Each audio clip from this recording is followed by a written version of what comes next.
أعوذ بالله من الشيطان الرجيم. بسم الله الرحمن الرحيم.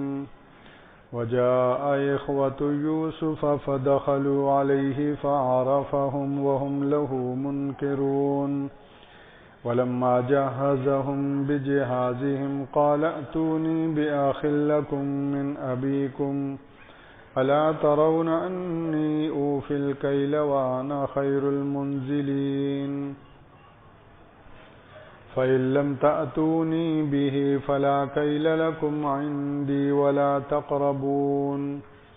قالوا سنراود عنه أباه وإنا لفاعلون. وقال لفتيانه اجعلوا بضاعتهم في رحالهم لعلهم يعرفونها إذا انقلبوا إلى أهلهم لعلهم يرجعون. فلما رجعوا إلى أبيهم قالوا يا أبانا منع منا الكيل فأرسل معنا أخانا نكتل وإنا له لحافظون. قال هل آمنكم عليه إلا كما أمنتكم على أخيه من قبل فالله خير حافظا وهو أرحم الراحمين.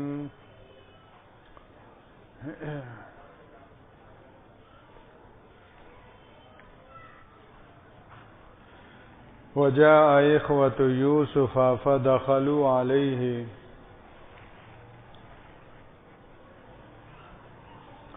اور یوسف کے بھائی آئے. جب ان کے پاس پہنچے فعرفهم تو یوسف نے ان کو پہچان لیا. وهم له منکرون اور وہ یوسف کو نہ پہچان سکے. ولما جہزهم بجہازهم اور جب ان کے لیے ان کا سامان تیار کر دیا. قال ائتونی بأخ لکم من ابیکم تو فرمایا کہ میرے پاس اپنے باپ شریک بھائی کو لے کر آنا. الا ترون کیا تم دیکھتے نہیں انی اوفی الکیل کہ میں پورا غلہ دیتا ہوں. وانا خیر المنزلین اور میں بہترین مہمان نواز ہوں. فإن لم تأتونی بہ پھر اگر تم اس کو میرے پاس نہ لائے فلا کیل لکم عندی تو میرے پاس تمہارے لیے کوئی غلہ نہیں ہوگا. ولا تقربون اور میرے قریب بھی نہ آنا. قالوا تو انہوں نے کہا سنراود ہم بہلائیں گے عنہ اس کے بارے میں ابا اس کے ابا کو. وَإِنَّا لَفَاعِلُونَ اور ہم ضرور کر کے رہیں گے.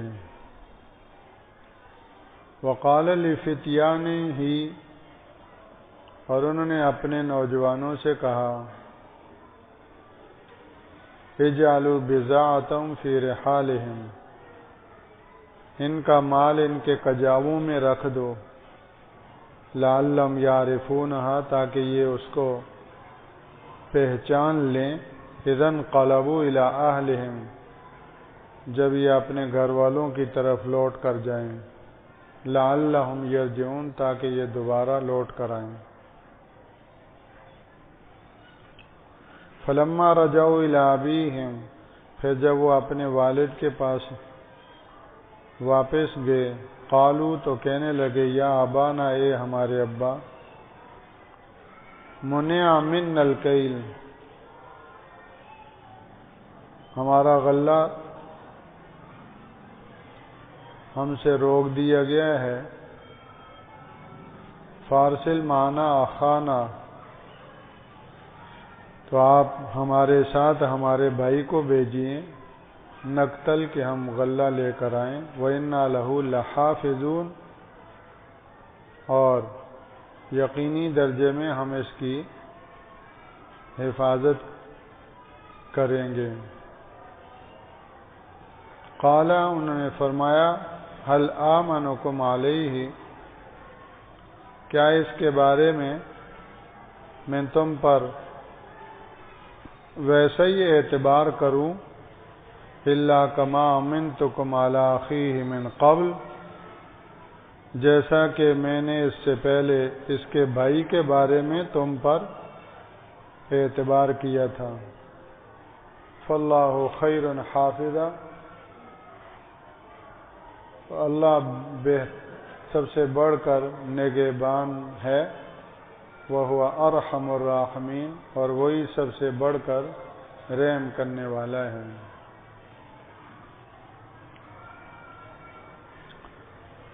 یہ آیت نمبر 58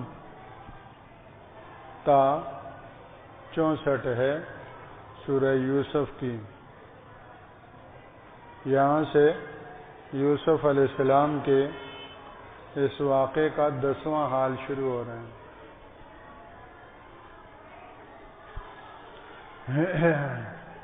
یوسف علیہ السلام کو اللہ جل شانہ نے مصر کی حکمرانی میں اچھا خاصا خود مختاری کا اور خود مختاری کے ساتھ عہدہ اور منصب دیا، اور ایک طویل عرصہ کئی سال یہ سلسلہ چلتا رہا۔ ہریالی اور سرسبز و شادابی خوب ہوئی، غلے اور فصلیں اور زمینی پیداوار خوب حاصل ہوئی۔ تو ایک خاص تدبیر کے ساتھ، کیونکہ یہ وزیر خزانہ تھے، ایمان اللہ کے ساتھ بھی جوڑتا ہے اور اللہ کی مخلوق کے ساتھ بھی جوڑتا ہے۔ ایمان کا یہ خاصہ ہے، جو مخلوق پہ مہربان نہیں وہ ایمان سے محروم ہے۔ تو ایمان ایک طرف آدمی کو اللہ کا بناتا ہے اور دوسری طرف اللہ کی مخلوق کا بناتا ہے، اللہ کا بندہ بناتا ہے اور مخلوق کا خادم بناتا ہے۔ اور ایمان والا مخلوق کو اللہ کی نسبت سے دیکھتا ہے۔ حدیث پاک میں آتا ہے، الخلق عیال اللہ، ساری مخلوق اللہ کا کنبہ ہے۔ احب الخلق الی اللہ من احسن الی عیالہ، اللہ کو اپنے مخلوق میں سب سے زیادہ پیارا وہ ہے جو اللہ کے کنبے کے ساتھ حسن سلوک والا ہو۔ چنانچہ ایک کتے کو پانی پلانے والی گناہگار عورت کی مغفرت ہوگی جس نے کتے کو پانی پلایا تھا، اور ایک بلی پر ظلم کرنے والی عبادت گزار ہونے کے باوجود اللہ کے عذاب میں اور گرفت میں ہے۔ تو ایمان صرف اللہ ہی کا نہیں بناتا، ایمان باپ، ماں، بھائی، بہن، دور و نزدیک کے اعزاء و اقارب، ان کا مقام، ان کا ادب، ان کا احترام، ان کی تعظیم، یہ بھی تعلیم دیتا ہے۔ یہی ایمان والا اگر حکومت کے ایوان میں چلا جائے تو ساری رعایا کے لیے اور اللہ کی مخلوق کے لیے مجسم پیکر رحمت بن جائے گا۔ اگر حکومت کے ایوانوں میں جانے کے بعد اپنے بینک بیلنس کے اوپر نظر ہے تو وہ ایمان والا تو نہیں، وہ تو جانور ہے۔ جس کو اللہ نے حکومت دی، حکومتی ایوانوں میں پہنچایا، اور وہ اپنے بزنس کے چکر میں ہے. تو جن تعلیم گاؤں میں انہوں نے تعلیم حاصل کی، جس آکسفورڈ اور ہارورڈ کی یونیورسٹیوں کی فضاؤں میں پلے بڑھے، تو وہاں اللہ اور ایمان اور آخرت تو سکھایا ہی نہیں گیا تھا، وہاں تو پیسہ ہی سکھایا گیا، پیسے کی مشین کیسے بننا. اس لیے ہارورڈ کے پڑھے ہوئے، او لیول اور اے لیول کے پڑھے ہوئے جب ایوانوں میں جائیں گے تو یہی ہوگا جو ہو رہا ہے. قرآن کا پڑھا ہوا ایمان والا وہ تو جب ایوان میں، حکومت کے ایوان میں آئے تو ہمارے پڑوس میں اس کی مثال موجود ہے. 40 سال سے جنگ زدہ، ظلم اور بربریت میں 40 سال تک لٹے پسے ہوئے پہلا بجٹ پیش کیا، تو اس پہلے بجٹ میں ورلڈ بینک کا 1 پیسہ نہیں، قرض کا کشکول نہیں، توڑا کیا ہے ہی نہیں، توڑے وہ جس کے پاس کشکول ہو. یہ جو اللہ نے کشکول دیے یہ اپنے لیے دیا ہے. تو یہ کشکول ہے ان کے پاس جو اللہ کے سامنے پھیلاتے ہیں دونوں ہاتھوں کی صورت میں.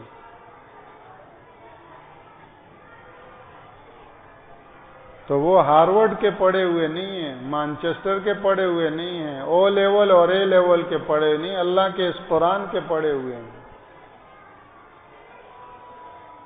اس لیے چپل، پلاسٹک کے چپل پہن کر نائب وزیر اعظم بنے ہوئے ہیں، اور پلاسٹک کے چپل پہننے میں اپنی توہین نہیں سمجھتے کہ ہماری توہین ہوگی. اس لیے کہ چیزوں میں عزت سمجھنے والا اسلام میں کب عزت سمجھے گا؟ وہ تو چیزوں میں عزت سمجھ رہا ہے. سیدنا عمر ابن خطاب رضی اللہ عنہ نے فرمایا کہ اعزنا اللہ بالاسلام، ہم ذلیل تھے، اللہ نے اسلام سے ہمیں عزت دی ہے. اب اگر ہم اسلام سے ہٹ کر کسی چیز میں عزت تلاش کریں گے تو اذلنا اللہ، اللہ ہمیں ذلیل کر دے گا. اس لیے امیر المومنین ہے، پوری دنیا کی اسلامی خلافت کا بلا شرکت غیر واحد حکمران ہے، اور جو کپڑے پہنے ہوئے اس میں 1 درجن پیوند لگے ہوئے ہیں. کپڑوں میں عزت سمجھ نہیں رہے.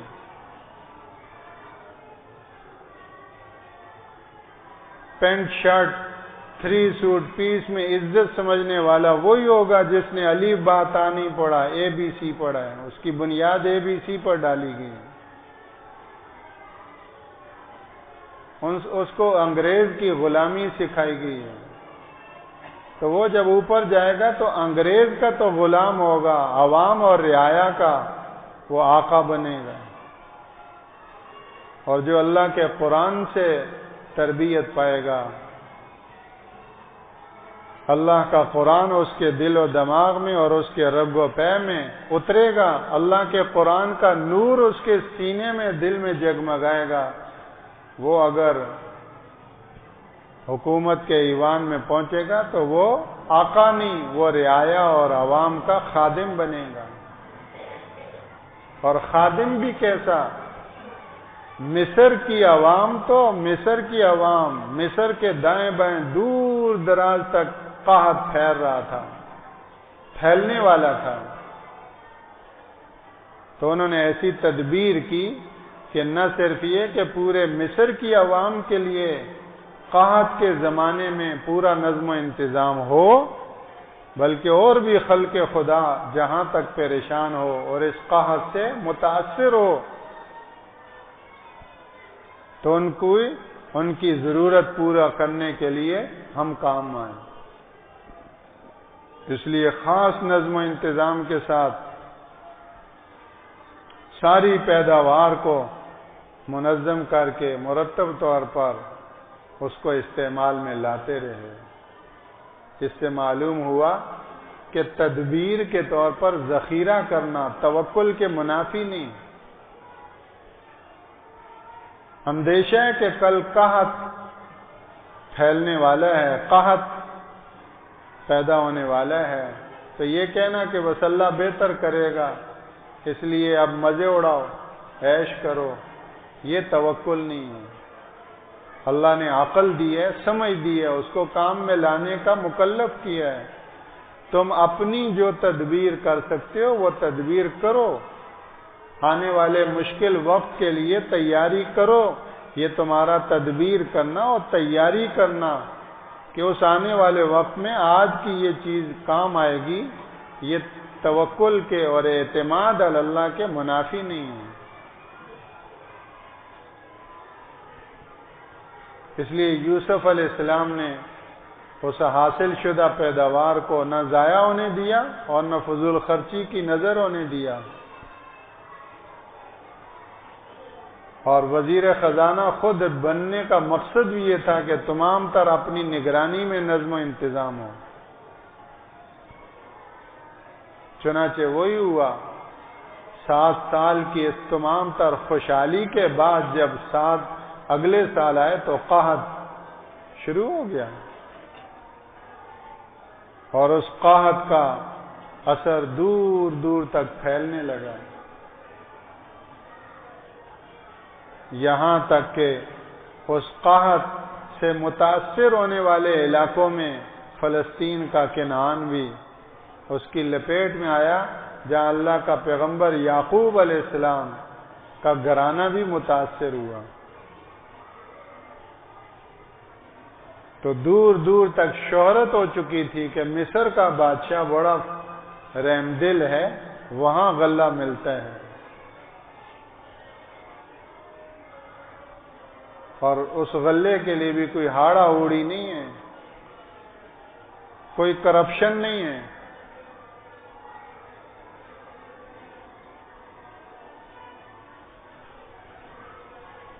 کوئی اسمگلنگ نہیں ہے، کوئی مافیا نہیں ہے، بلکہ اللہ کے جلیل القدر پیغمبر یوسف علیہ السلام کے ہاتھ میں ہے، خوراک کا وزیر ہیں۔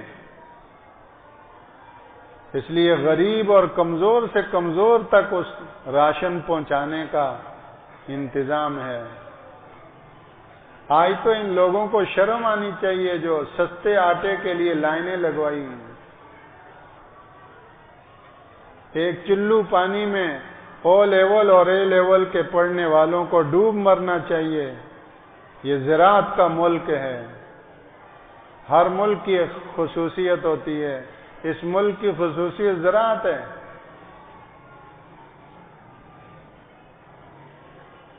ایک زراعت والا ملک آٹا باہر سے منگوائے، گندم باہر سے منگوائے، شرم کا مقام نہیں ہے۔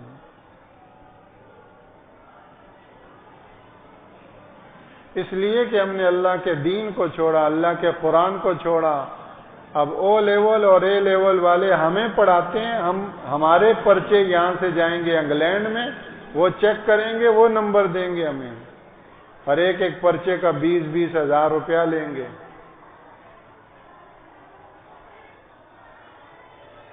ہماری اپنی کوئی تعلیم نہیں۔ او لیول اے لیول کا کیا مطلب ہے؟ ہم فقیر ہیں، قلاش ہیں، تہی دست ہیں، کوئی ایجوکیشن، کوئی اپنا نظام تعلیم قومی بنیادوں پر کچھ نہیں۔ یہاں سے ہمارا بچہ پرچہ دے گا کراچی گزر آباد سے، اس کا پرچہ انگلینڈ میں جائے گا، وہ چیک کریں گے، وہ نمبر دیں گے، وہاں سے بھیجیں گے اس کا رزلٹ۔ اس کا نتیجہ یہ ہے کہ سستے آٹے کے لیے قطاریں لگی ہوئی ہیں۔ کس کی؟ کمزور لوگوں کی، کسی ایم پی اے اور ایم این اے کی نہیں۔ ایم پی اے اور ایم این اے کے اور اس کے خاندان کی تو دور کی بات، اس کے جو سپورٹر ہیں ان کے خاندان۔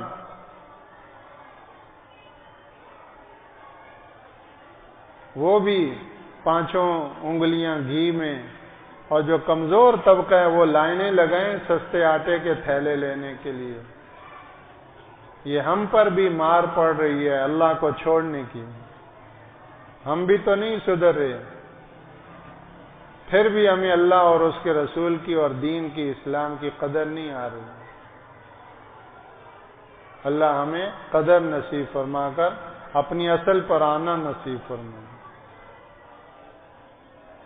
اگر ہم اللہ کے بن جائیں پھر کون ہوتا ہے ہمیں قطاروں میں کھڑا کرنے والا ہے؟ بھیڑ بکریوں کی طرح انسان اس وقت بنتے ہیں جب اللہ کی رسی کو چھوڑ دیتے ہیں، تو ان کا کوئی وزن نہیں ہے۔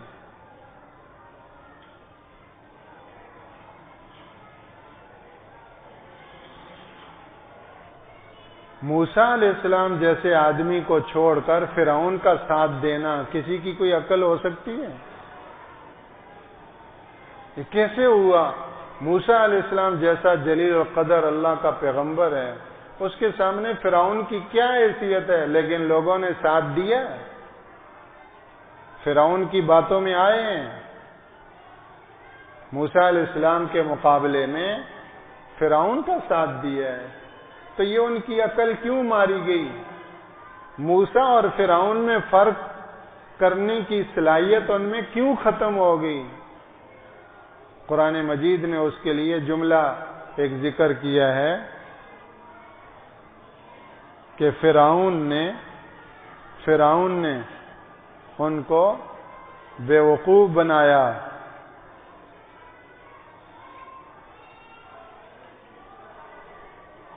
فاستخف قومه فاطاعوه، قوم کو بیوقوف بنایا اور سب نے اس کا جھنڈا اٹھایا، موسیٰ کو چھوڑ دیا، فرعون کے ساتھ دیا۔ کیوں؟ انہم کانوا قوما فاسقین، بد کردار لوگ تھے۔ کردار ختم ہوتا ہے تو عقل بھی ختم ہو جاتی ہے، پھر آدمی موسیٰ کا ساتھ چھوڑ کر فرعون کے ساتھ کھڑا ہو جاتا ہے۔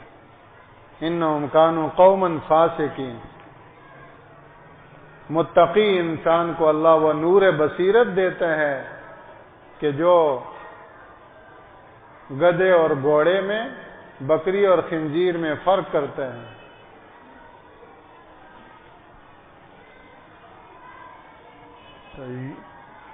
تو یوسف علیہ السلام نے ایسا انتظام کیا کہ مصر کے علاوہ دور دراز کے لوگوں بھی مشہور ہو گیا کہ وہاں غلہ ملتا ہے۔ تو یعقوب علیہ السلام کے گھرانے میں بھی بات چلی، اور یہاں سے یعقوب علیہ السلام کے 10 بیٹے روانہ ہوئے، ایک جاتا سب کا لے آتا، وہاں انتظام تھا۔ ایک جائے گا، ایک کو 1 اونٹ ملے گا، 5 من کے بقدر، قواعد تھے، اصول تھے، ضابطے تھے، سورس نہیں کہ چلو آپ یوں کر لو اور وہ کر لو، نظم و ضبط کے ساتھ ایک آدمی کو 1 اونٹ کا غلہ ملے گا، 5 من کے قریب جو ان کا تھا، 2 آئیں تو 2 کو لے جائیں، 10 آئیں تو 10 لے جائیں، اس لیے 10 کے 10 کو جانا پڑا، ورنہ اونٹ تو 100 ہوں تو ایک چھوٹا سا بچہ ان کو چلائے گا، چلیں گے وہ؟ یہ نہیں کہ 100 اونٹوں کے لیے 100 وہ کیا ہے جو چلانے والا ہوتا ہے، اونٹ کو چلانے والا، تو ایک جو ہے وہ 100 کو چلا لے گا، لیکن یہاں جو نظم تھا اس کے حوالے سے 10 کو جانا پڑا۔ وجاء اخوۃ یوسف کے بھائی آئے۔ سوچیں اللہ کی قدرت کو، یہ کوئی قصہ نہیں ہے کہ ایک قصہ ہے زلیخا اور یوسف کا، اللہ کی قدرت، اللہ کیسے کرتا ہے اور کہاں سے کیا کچھ ہو جاتا ہے یہ دکھایا جا رہا ہے۔ کل بھائیوں نے کیا کیا تھا، آج وہ بھائی کہاں آ رہے ہیں، کس کے پاس آ رہے ہیں۔ وجاء اخوۃ یوسف فدخلوا علیہ، جس کو کنویں میں ڈالا تھا اس کے پاس روٹی لینے کے لیے آ رہے ہیں۔ ابھی ترکی میں زلزلہ ہوا، واللہ عالم سچ ہے یا جھوٹ ہے، بہرحال سوشل میڈیا پہ ہر طرح کی باتیں چلتی ہیں، کوئی قطعی اور یقینی بات نہیں ہوتی، لیکن ایک بات آئی کہ ایک خیمے میں مکان تو گر گئے، تو ایک خیمے میں ایک صاحب بیٹھے ہوئے تھے، تو وہ کہہ رہے تھے کہ مجھے زلزلے سے 3 دن پہلے مالک مکان نے کرائے کی بنا پر نکالا، تو ابھی میں اور وہ مالک مکان یہ خیمے میں اکٹھے ہیں۔ 3 دن کے بعد زلزلہ آیا تو یہ بھی خیمے میں، وہ مالک مکان بھی کیا ہے، خیمے میں۔ تو عبرت پکڑنے کے لیے کافی ہے اتنی بات، باقی واقعہ سچا ہے جھوٹا ہے وہ اس سے کیا ہے، عبرت کے لیے کافی ہے کہ ایسا بھی ہو جاتا ہے۔ اس لیے ڈرنا چاہیے، میں بلڈنگ والا ہوں، میں مکان والا ہوں، اور کرایہ دار اس کو ٹھوکر ماروں گا وہ جا کے لگے گا، تو اس کا رب اور ہے، تمہارا رب اور ہے۔ ڈرنا چاہیے، کسی کو حقیر نہیں سمجھنا چاہیے۔ میں مالک مکان ہو کر بڑا نہیں بن گیا اور وہ کرایہ دار ہو کر چھوٹا نہیں بنا۔ اللہ کی تقسیم ہے، ایک لمحے میں مجھے کرایہ دار بنا سکتا ہے، اس کو مالک مکان بنا سکتا ہے، ایک لمحے میں۔ گھروں میں جو ماسیاں جھاڑو پہنچا کرتی ہیں، 1000 مرتبہ ہم ڈریں ان کو حقارت کی نگاہ سے دیکھ، وہ کسی کی ماں ہے، کسی کی بہن ہے، کسی کی بیٹی ہے، مجھے اور آپ کو کوئی حق نہیں ہم اس کو حقیر سمجھیں کہ یہ تو ہماری ماسی ہے۔ کیا پتہ وہ اللہ کے ہاں میرے اور آپ سے کتنی اونچی ہو۔ ہم اللہ کی نگاہوں میں وہ حیثیت نہ رکھتے ہیں جتنی وہ ماسی رکھتی ہو۔ یہ تو روزی ہے، اس کی روزی اللہ نے میرے گھر میں جھاڑو پونچھے میں لگا دی، روزی لے رہی ہے، روزی کما رہی ہے۔ اس جھاڑو پونچھے کی وجہ سے وہ نیچے نہیں ہو گئی اور میں چارپائی پر بیٹھنے کی وجہ سے اونچا نہیں ہو گیا، یہ جہالت ہے۔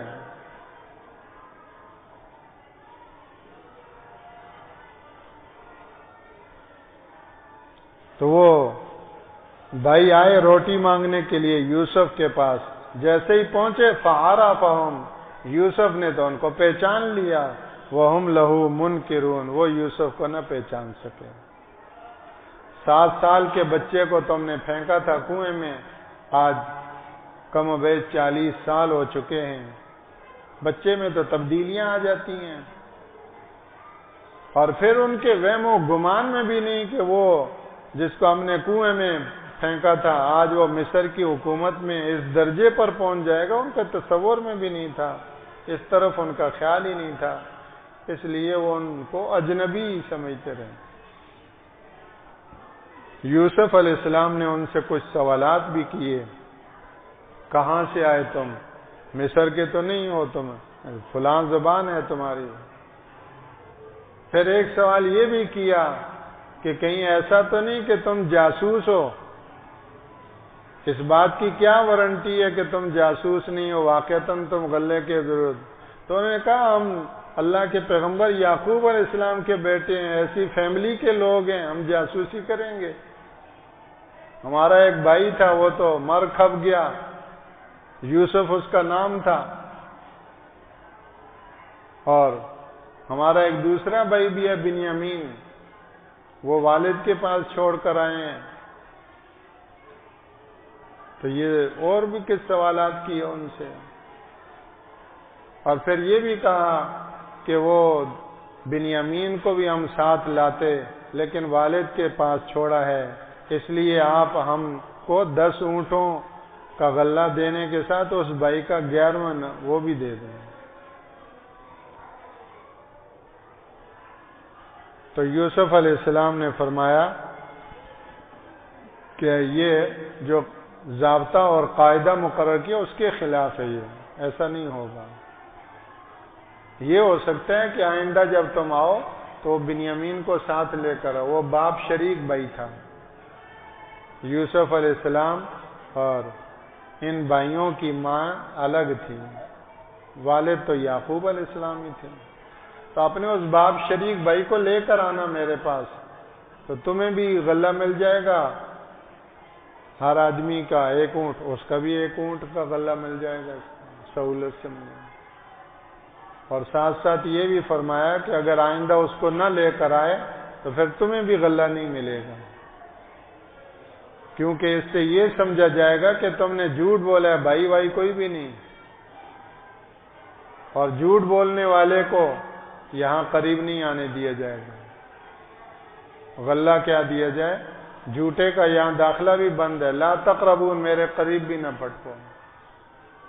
حکومت کے ایوانوں میں جب جھوٹ ہو تو ملک میں رحمت تھوڑی ہوگی۔ حکومت کی کرسی سے چمٹے ہوئے سچے لوگ ہوں گے تو پوری رعایا میں رحمت برسے گی۔ اس لیے یہ ایک علامت ہوگی کہ تم جھوٹ بول رہے ہو، اور جھوٹ سے مجھے اس قدر نفرت ہے، جھوٹا انسان یہاں اس کا داخلہ من ہے، نو انٹری۔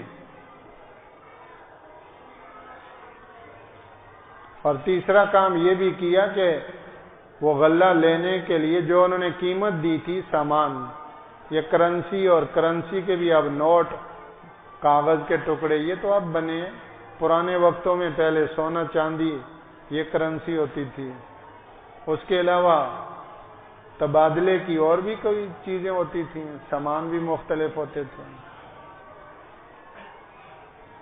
تو کچھ وہ کنعان سے چمڑا اور کچھ اور جوتے اور کوئی چیزیں اس طرح لے کر آئے تھے، یہ بطور کرنسی کے جمع کیا مال، اس کے بدلے میں ہمیں غلہ دے دو۔ تو جو انہوں نے پیش کیا تھا قیمت کے طور پر، تو یوسف علیہ السلام نے اپنے کارندوں سے کہا، خدمتگاروں سے، کہ وہ واپس ان کے کجاووں کے اندر رکھ دو۔ وہ واپس کر دیا۔ یہ جا کر سامان کھولیں گے تو دیکھیں گے کہ ہمارا جو وہ مال تھا وہ بھی واپس آ گیا۔ اس کی ایک وجہ تو یہ لکھی ہے کہ ممکن ہے ان کے پاس اور کچھ بھی نہ ہو، یہی کچھ ہو، وہ غلہ لینے کے لیے آئے اور وہ دے دیا، تو آئندہ ان کے پاس غلہ لینے کے لیے کوئی قیمت ہی نہیں ہوگی، اس لیے واپس دے دیا تاکہ آئندہ غلہ لینے کے لیے آئیں تو یہ مال پھر لے کر آ جائیں۔ اور دوسری وجہ یہ بھی ہو سکتی ہے کہ یعقوب علیہ السلام کا گھرانہ ہے، امانت، دیانت، سچائی کا گھرانہ ہے۔ جب یہ لوگ دیکھیں گے کہ وہ تو ہمارا مال واپس آ گیا ہے، تو امانت سمجھ کر کہ یہ مصر کے بیت المال کی امانت ہے، ہم نے مصر سے غلہ لیا ہے اور اس غلے کے بدلے میں یہ ادائیگی کرنی ہے، یہ تو واپس آ گئی ہے، تو یہ امانت دار گھرانے واپس لا کر وہاں جمع کریں گے، اس طرح ان کا واپس دوبارہ آنا ہو جائے گا۔ اور تیسری وجہ یہ بھی ذکر کی ہے کہ اپنے باپ اور اپنے بھائیوں سے اس راشن کے اور غلے کے پیسے لینا مروت کے خلاف سمجھا کہ ان سے میں پیسے لے کر ان کو غلہ دوں، اس لیے ان کے پیسے واپس دے دیے۔ اس کا یہ مطلب نہیں کہ اپنے بھائیوں کو حکومت کے بیت المال سے نواز دیا، نہیں، اس کی قیمت اپنی جیب سے، اپنی طرف سے بیت المال میں جمع کرو، ان سے تو وصول نہیں کیا، لیکن وہ غلہ یوسف علیہ السلام کا تو نہیں، وہ تو حکومت کا ہے، اس لیے اس کی قیمت اپنی جیب سے ادا کی۔ خیر بہرحال تاکید کر دی کہ آئندہ بھائی کو لے کر آنا۔ تو انہوں نے کہا ہم ابا جان کو بہلائیں گے اور ان کو تیار کریں گے، اور امید ظاہر کی کہ ہم ضرور ایسا کریں گے اور بھائی کو لے کر آئیں گے۔ جب واپس پہنچے تو ابا جان سے کہا کہ ابا جان، آئندہ کے لیے ہمارا غلہ روک دیا گیا ہے، اس لیے کہ انہوں نے پابندی لگائی ہے کہ اپنے بنیامین باپ شریک بھائی کو لے کر آنا، اگر لے کر نہ آئے تو تمہیں بھی نہیں ملے گا، اس کا تو نہیں ملے گا، تمہیں بھی نہیں ملے گا۔ تو اس طرح ہمارے غلے پہ پابندی لگ گئی ہے، اس لیے آپ ہمارے بھائی کو ساتھ بھیجیں تاکہ ہم اپنے حصے کا غلہ بھی لائیں اور اس کا مزید ہم ایک غلہ لائیں، اور یہ جتنا لائے ہیں یہ کب تک چلے گا، بالآخر جانا تو پڑے گا ہمیں۔ تو یعقوب علیہ السلام نے سبحان اللہ، یعقوب علیہ السلام نے کہا کہ بھئی اب میں تم پر کیسے اعتبار کروں؟ پہلے اس سے پہلے ایک واقعہ تو ہو چکا ہے، اس کے بارے میں بھی تم نے یہی کہا تھا انا لہو لحافظون، ہم اس کی حفاظت کریں گے، تو اب تم پر کیسے میں بھروسہ کروں؟ جیسے اس کے بھائی کے بارے میں اس سے پہلے تم پر بھروسہ کر چکا ہوں، ویسے ہی اب پھر دوبارہ بھروسہ کروں؟ تو مطلب یہ ہے کہ تم پر بھروسہ نہیں ہے، اعتماد نہیں ہے۔ اب دوسری طرف ضرورت بھی ہے، اس کے سوا اب کوئی صورت نہیں ہے۔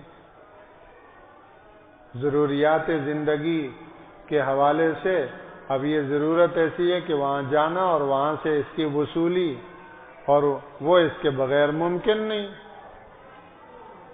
تو اس لیے کہا فاللہ خیر حافظا وہو ارحم الراحمین۔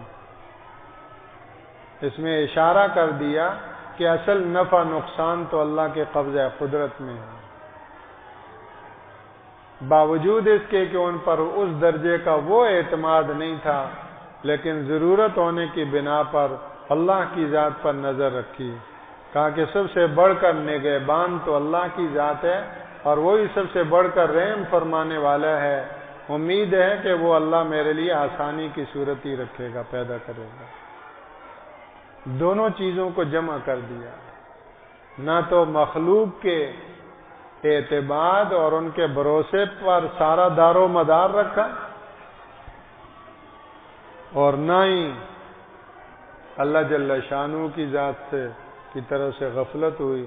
دونوں کو جمع کر دیا، ان کو بھی چکنا کر دیا، اور اس حوالے سے تنبیہ کر دی کہ تم نے پہلے بھی اس طرح مجھے دکھ اور غم اور صدمہ پہنچایا ہے، اور دوسری طرف اللہ کی طرف بھی ان کو بھی گویا کہ متوجہ کر دیا کہ سب سے بہترین نگہبان تو اللہ ہی ہے، اور وہی سب سے بڑھ کر رحم کرنے والا ہے۔ اللہ جل شانہ ہم شب و روز جن نشیب و فراز سے گزرتے ہیں، تو وہ اللہ جو زمین و آسمان پر حکومت کرنے والا ہے، وہ ہم پر بھی حکومت کر رہا ہے، اس کا تکوینی امر ہم پر بھی نافذ ہے، تو ہمیں بھی ہر موقع پر اپنی طرف متوجہ ہونا نصیب فرمائے۔ سبحانک اللہ۔ اللهم ربنا تقبل منا إنك أنت السميع العليم وتب علينا إنك أنت التواب الرحيم یا ارحم الراحمین یا اکرم الاکرمین یا ذا الجلال والإکرام۔ قرآن مجید کا صحیح علم اور صحیح فہم نصیب فرما، شب و روز اس کی تلاوت نصیب فرما، قرآنی اخلاق و صفات اور زندگی نصیب فرما، آخری وقت ہماری زبانوں پر اپنی کتاب مبین کو جاری فرما، قبر میں غمخوار ساتھی بنا، کل قیامت والے دن ہمارے حق میں حجت بنا، ہمارے خلاف حجت نہ بنا، یا اللہ شفیع و مشفع بنا۔ ربنا تقبل منا انك انت السميع العليم وتب علينا انك انت التواب الرحيم، وصلی اللہ وسلم علی سید المرسلین محمد وعلى آلہ وصحبہ اجمعین، آمین برحمتک یا